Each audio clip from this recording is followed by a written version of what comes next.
Hey guys, I did a YouTube video on my Skyway TA probably about a year ago or so, and it got a lot of hits, but there was just music playing, so I thought I'd do kind of a proper walk around on the bike.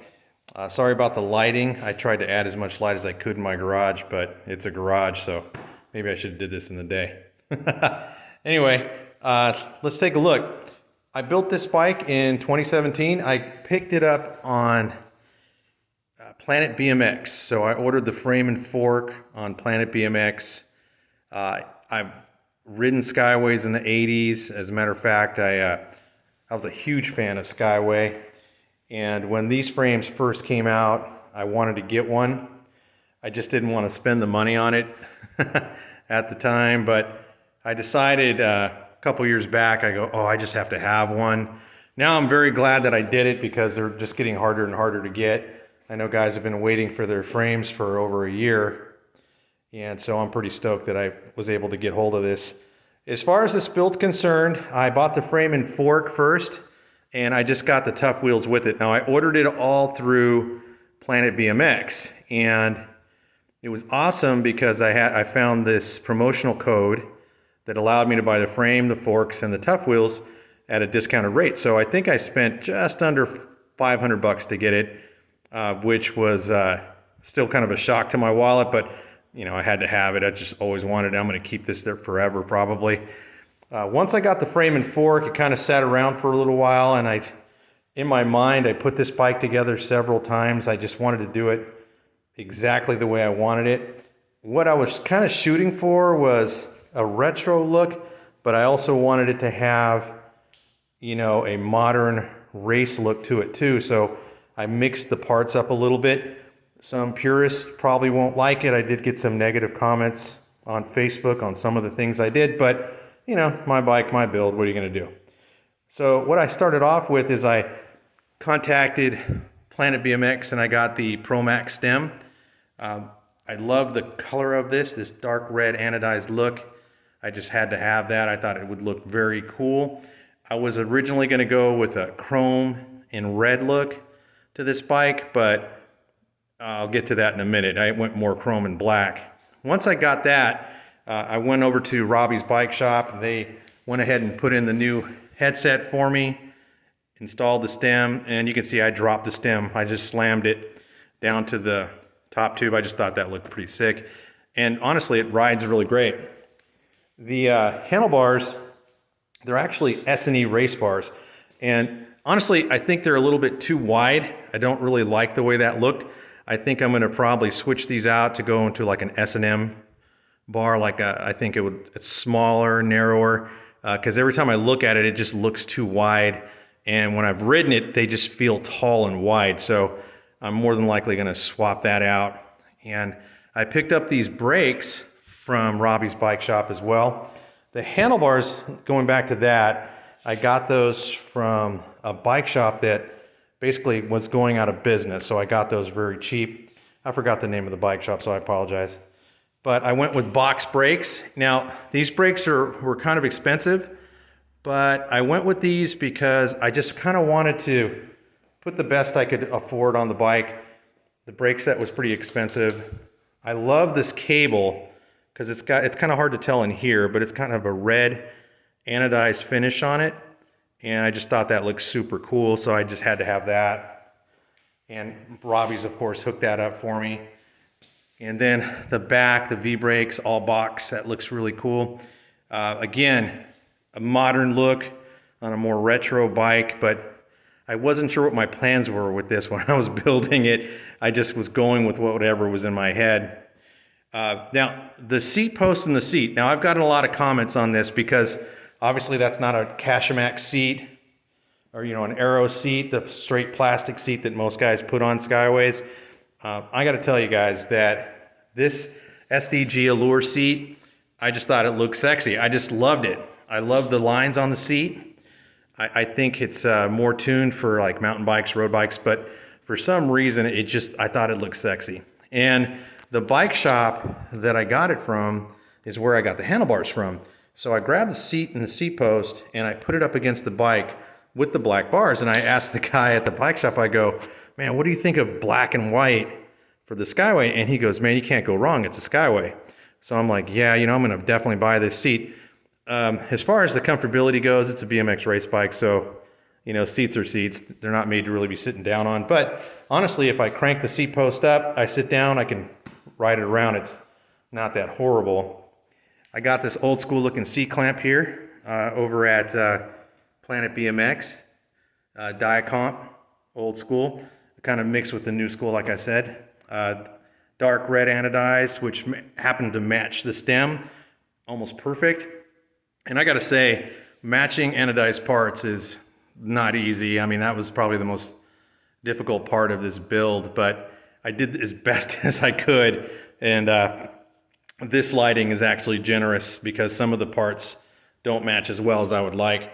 If you look at the brake lever, the stem, the seat clamp, almost perfect. But as we go down lower, it starts to break down a little bit. I picked up these valve stem caps over at Planet BMX. Super clean. I didn't want anything too fancy. I just wanted it understated, nice touches, gives the bike a clean look. Now, cranks. Now, as a kid, I never owned a pair of Redline flight cranks, and believe me, I wanted Redline flight cranks. I just really wanted these.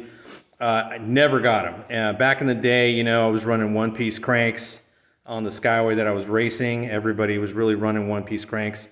I remember spending $100, $150 on cranks, you know, back in the 80s just seemed out of reach for me, so I had to have these. And I have to say, even on my modern, comparing to my modern race bike, I race a GHP usually, these cranks at a 180, they feel super smooth. Like I run Haro cranks on my GHP, they're 175s.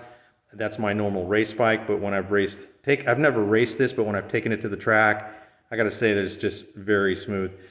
The chainring, this is from a company called Snap out of Manteca. I don't believe they make these anymore, but I was desperately looking for a chainring that would go with the Redline flights, but I wanted a satin silver one.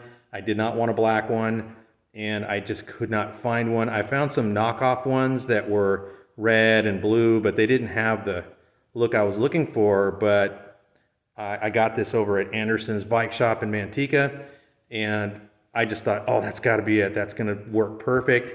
So I picked that up, and I picked up the chrome chain there.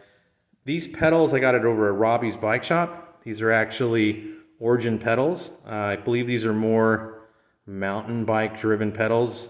And I got to tell you, I was a little intimidated. If you look at these spikes on these pedals, I mean, these pedals grip. When I don't think I'd want to wear like regular Vans, just put it to you that way, with these pedals. But once you put your feet on these, they're not really going anywhere. You definitely don't want to catch this to the shin. It has caught me in the back of my leg on accident, and it hurt. And I wasn't even really riding, I was just pushing the bike. So definitely something you don't want to bang on your shin. It kind of reminds me of the old days when we were all running the bear trap pedals. Boy, I still have scars from those. C-post is just for the rail. This is actually a little bit too long. It's going to go way down here. But honestly, I can raise up the seat as high as I want. And I can sit down and pedal comfortably when I'm just enjoying the bike, you know, around the neighborhood. One of the things that I've been considering is swapping out to just a spoked wheel for racing, because I've contemplated racing this bike many times. Honestly, I feel super fast on this.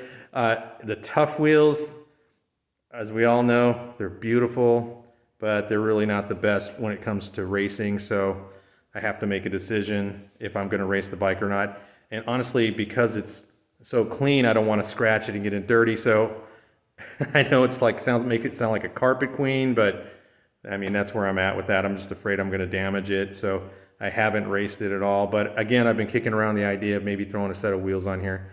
The one thing that I would love to have gotten my hands on is a pair of graphite tough wheels.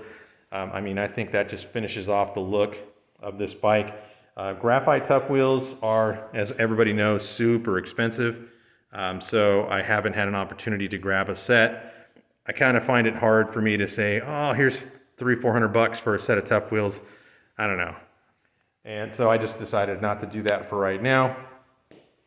You know, quick story, I was probably in the late 90s, early 90s, I was at a gas station getting gas, and this kid rolled up on a random Diamondback, and it had graphite tough wheels on it. And I told the kid, I go, hey, I'll give you 30 bucks for those wheels. And the kid goes, give me 40 bucks and you can have them. And I said, nah, get the hell out of here. And to this day, I kick myself. I could have got a set of graphite tough wheels for 40 bucks, and I just told the kid to beat it. But anyway, you know, you win some, you lose some. That's pretty much it. I have to say this is a love of labor. It took me about a year to get this the way I wanted it. Sometimes I look at it and go, oh man, maybe I should have did it different. Honestly, I was really struggling with, do I want a chrome one or do I want a white one? I had a chrome one back in the day.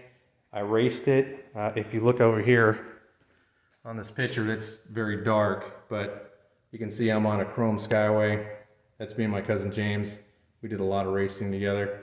And then here's me on my PK Ripper, which is something that I think I want to put together next. I think that would be a really cool project. And then this black and white photo, it's almost useless, but I'm riding a Skyway right there. So going back to this, I was struggling. I go, do I go chrome or do I go white? And I always wanted a white one when the white ones came out, because I got my frame and fork, my original one, in about 1983. All of them were chrome. There was really no option. And then these white ones came out about a year or two later, and I think I saw a layout of Sherry Elliott, you know, jumping on a white one, and I'm like, oh my God, I should have got a white one, or I wish I have a white one, and that's why I went with that one. So, but when it comes to white frames, you don't want to scratch it. I know I'm making it sound like a carpet queen again, but it is what it is. I figured I'd put it against my Fiero, kind of keeps the 80s theme. But anyway, that's about it. Thanks for watching, guys, and hopefully more to come on another build.